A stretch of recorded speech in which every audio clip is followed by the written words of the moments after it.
I purchased a house for $50,000, thanks to the financial support of an elderly man. Vivien couldn't contain her pride, eagerly showing off her bankbook and boasting about the acquisition. Although I tried to remain composed and not be overly surprised, I found myself laughing uncontrollably. At that moment, Vivien grew curious and asked why I was laughing. I tried to explain, but instead of feeling shocked, I continued to laugh. After a long fit of laughter that left me speechless, I finally gathered myself. Turning to Vivien, I apologized, saying, "Sorry, for you." She looked confused, so I simply pointed to the bankbook in her hand. "I'm Rita, and ever since I married a man who was 10 years older than me, people have been gossiping about our relationship." My husband, who was already financially successful with several businesses, was considered quite the catch. People assumed I married him for his wealth because of our age difference, but that wasn't the truth. My husband's early life was marked by hardship. He grew up with an absentee father who was consumed by gambling, and he and his mother lived in a cramped apartment. I lived in the same building as a landlord's daughter, with no friends my age. As a result, I became close to the man who would eventually become my husband, 10 years older than me. Despite my affection for him, I never cared about his wealth. Our paths diverged when he moved to New York, but we kept in touch. Every time I confessed my feelings, he would dismiss them with a "when you're older." This went on through middle school and high school, but I didn't give up. Even when he told me I was too young in high school, I stayed committed. Our bond endured during his time away, and when I entered college, he gave me a conditional answer. He told me if, after expanding my horizons and meeting new people, I still had feelings for him, he would consider them. Throughout my college years, I didn't waver in my feelings. After graduation, I expressed my love once again. This time, he shyly admitted, "You're the only one who's loved me this much." We started dating officially. At 23, fresh out of university and starting my career, I was with a 33-year-old man who had already built a successful business in New York. I was eager to marry him, and he promised he would when his company reached a certain level of success. As we lived together, I took care of the household and cooked his favorite meals, but I began questioning if he truly cared for me. When I asked, he admitted that when we were younger, he thought my affection was just a passing crush. However, as my feelings persisted through high school and college, he began to shy away, realizing how deep they ran. He was also concerned that I might find someone else during college, revealing that he had never been in a relationship before, as he was too focused on his studies and overcoming his past struggles. Despite the skepticism surrounding our age gap, we were confident in our relationship, dismissing any notions of betrayal. With a $12 million asset, we faced assumptions that we were driven by financial motives. Some recognized our long history, while others clung to their stereotypes about wealthy people. We dealt with gossip in social settings, but my husband encouraged me to ignore it. We didn't let the opinions of others affect us, and our love remained strong, supported by his unwavering trust in me. A few years into our marriage, we had our first son, Peter, followed by another son, Dan. The next year, despite our financial comfort, we chose not to disclose our wealth to our children. Instead, we taught them the value of money. From a young age, they received allowances for household chores and learned financial management with special piggy banks and account books. By the time Peter and Dan were in high school, they were no longer asking for pocket money. Instead, they sought out jobs to earn the money they needed. Peter worked at a cafe, and Dan found a job at a bookstore. Their mutual respect for each other's ambitions filled me with hope for their futures, a sentiment my husband shared. He often said, "I can't wait to see what kind of women they'll end up with." I responded, acknowledging that relationships today are more diverse, with people choosing different paths, whether it be with someone of the same gender or opting for a single life. Laughing together, my husband and I agreed that as long as our sons were happy, that was all that mattered. We simply wanted them to find happiness in whichever direction their lives took them. However, we never anticipated that our eldest son's choice of a partner would lead to us saying, "You're marrying her?"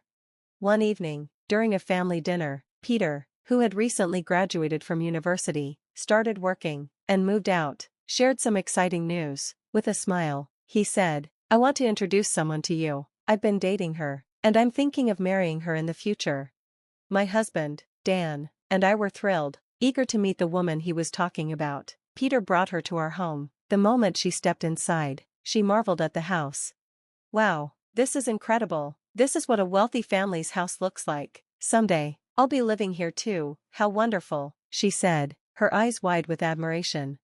Peter smiled fondly at her. As we exchanged greetings, Vivien introduced herself as a model. Though she used a stage name, she asked if we recognized her, and I confessed that I sometimes read magazines, but I wasn't familiar with her, leading me to say a straightforward no. Vivien nodded, then surprised me by commenting, "I guess you might be younger than my father-in-law, but you're still quite old, so you probably don't read the type of magazines I'm in." I was taken aback, unsure if I had just been insulted. It seemed unbelievable that my future daughter-in-law would make such a remark at our first meeting. However, since I didn't often read the magazines where she appeared, maybe it wasn't intended to hurt. I reassured myself that she probably didn't mean any harm. Trying to redirect the conversation, I asked about Vivien and Peter's relationship. She asked if we had an arranged marriage because of the 10-year age gap, to which I clarified that we hadn't. She then shared that she and Peter were in a love marriage, which piqued her curiosity about how we had stayed together for so long. Her questions continued. She asked if our marriage had been unwanted and how we handled the age difference. I couldn't help but think of the irony, given how long I had secretly harbored feelings for my husband before we got married. I reminded her that comparing our romances was pointless, and that we, too, had a love marriage. In disbelief, Vivien responded, "Really? No way. Are you sure you're not just pretending for the money?" As soon as the topic of money came up, it reminded me of those who had once accused me of marrying my husband for his wealth. Peter finally intervened, saying, "My parents really had a love marriage. You can tell by the way they are together." Vivien shrugged off his comment with a dismissive "ha." When Peter brought Vivien home that day, both my husband and Dan sat in stunned silence, floored by her bold and tactless comments. They couldn't help but wonder, is Peter seriously marrying someone like that? Holding his head, Dan voiced what we were all thinking. Why, out of all the women in the world, did Peter choose her? I reassured him, suggesting that maybe Peter was handling things quietly behind the scenes. Despite the look of unease on their faces, they seemed to accept that explanation.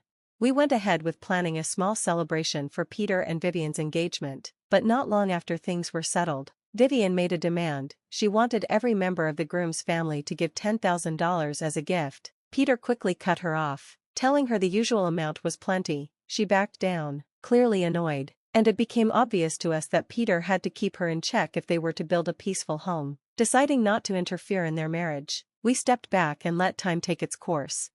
Eventually, my husband passed away due to illness and old age. Surprisingly, the same people who once whispered that I had married for money now regarded me as a devoted spouse. Those who had spoken to my husband before he passed knew he had cleared the air about our relationship. At the funeral, there were no suspicious eyes, only quiet respect.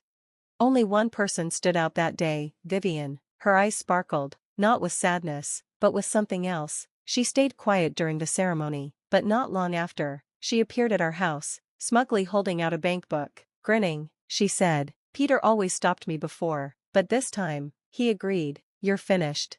I blinked, not understanding her meaning. She went on to gloat that she had just purchased a house for $500,000 using the old man's money, referring to my late husband. As she proudly waved the bankbook around, I suddenly burst into laughter. It wasn't just her arrogance, it was the clear mistake she had made. Despite trying to stay composed after my husband's passing, her foolishness made it impossible not to laugh. She frowned, puzzled by my reaction, but I refused to give her the satisfaction of seeing me upset. I laughed openly and heartily, and when I finally caught my breath, I looked at her and said, "I'm sorry, for you." She furrowed her brow. I gestured toward the bankbook in her hand and said, "Look closely at whose name is on it." Her expression shifted. She looked, and then gasped, "Wait, this is Peter's account?" That was it. I couldn't hold back anymore. I laughed even harder. It wasn't to mock her, but the irony of her proudly flaunting her husband's bankbook as if it were my late husband's was just too much. "See, the first letters in Peter's and Paul's names are the same. You mixed them up," I giggled. Red-faced, Vivien stammered, Wait, don't laugh at me, I really thought it was his. I even took his ID after the funeral." "From where?" I asked, nearly crying from laughter. "From the black bag, the funeral bag everyone brings." I clutched my stomach, wheezing with laughter. That bag, it turned out, was Peter's. She had swiped the bankbook from her husband's bag, thinking it was my husband's. But I already used it to buy a house for $500,000. "Do you even qualify for a loan like that? Could you get it approved?" I asked. "Well, Peter came with me and signed everything. The pieces fell into place. Vivien had found the bank book and assumed it was my husband's. She must have shown it to Peter, who, thinking it was his own, agreed to use the money for a new home. They'd been living in a small apartment, so it wasn't surprising that Peter saw it as a good time to buy a house. But Vivien had mistakenly believed she was swiping a fortune from her deceased father-in-law. She didn't know that if the money were from my husband's life insurance, it would have gone directly to me as the beneficiary. Besides, accounts of the deceased are locked for a reason. Vivien's cheeks turned crimson. A few days later, Peter arrived at our home, accompanied by Vivien and her embarrassed parents. They all bowed deeply in apology. Vivien's mom and dad explained what had happened. Apparently, after buying the house, Vivien sent her mom a text, "Used the dead father-in-law's insurance money to buy a house. I'll invite you over soon," going to rub it in the greedy mother-in-law's face. Her horrified mother showed the message to her husband, and together they rushed to contact Peter. Calm as ever, Peter brought them straight to me. "I always knew she was a handful," Peter said, shaking his head, "but I didn't think she'd actually confuse my bank book with Dad's." We both laughed, probably more than we should have. Vivien's parents continued apologizing, while Vivien stood mortified. I told them not to worry. "No harm done," I said cheerfully. In the end, she only spent money from her own husband's account. They insisted on apologizing anyway. "We've watched you and your husband's love story on TV. It was so moving," Vivien's father said. Startled, I asked, "TV?" Peter grinned beside me. "Yeah, Dad didn't want people misunderstanding Mom anymore. He shared your story with a TV crew that thought it was so touching. They aired it. That's when it clicked. So that's what he meant years ago when he said he wanted to share our story. He had left a piece of our life behind for the world to see. And yet, our daughter-in-law had turned around and caused such embarrassment." When Dan heard the story later, he simply shook his head. "I'll never understand my brother," he muttered. I asked Peter what he saw in her, and he laughed. "She's never boring." That made me pause. Maybe that's what he needed, someone who could make him laugh, even in the darkest times. Since then, Vivien's changed. Whether it was the embarrassment, her parents scolding, or hearing the truth about my marriage, I don't know, but she recently started working, ironically, at the cafe I frequent the most. She's been more respectful lately, even calling me ma'am. For now, I'll keep visiting that cafe, curious to see how Peter's wife continues to grow. Thanks for watching. See you in the next video. Stay amazed.